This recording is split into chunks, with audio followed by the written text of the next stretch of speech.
Well, you may remember last August when we told you about the cleanup efforts at the Niagara Falls storage site. That is the place where waste from the Manhattan Project was buried from as early as the 1940s and has remained ever since. Well, there are other radioactive sites in Niagara County, and part of the 2025 federal budget has money set aside to clean them up. 2 on Your Side's Nate Benson joins us now with a look at how that money will be used. Nate? Yeah, Scott and Mary Alice, it's been 82 years since contamination began at these sites with uranium and thorium and other elements as Western New York's contribution to the atomic age began. From Lewiston to Lockport, there are still remnants of the early atomic age in Western New York.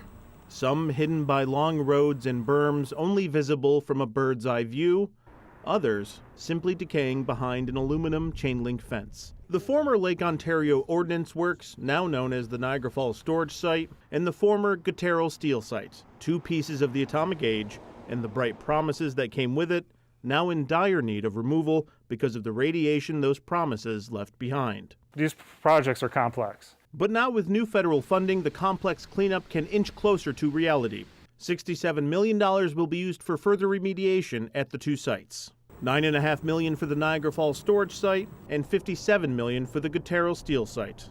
We anticipate awarding that cleanup contract in the summer of 2025. The Guttero Steel site processed more than 25 million pounds of uranium between 1948 and 1958. And the dilapidated buildings you see here at the Lockport site are contaminated, along with the groundwater underneath them, with uranium, thorium, and more.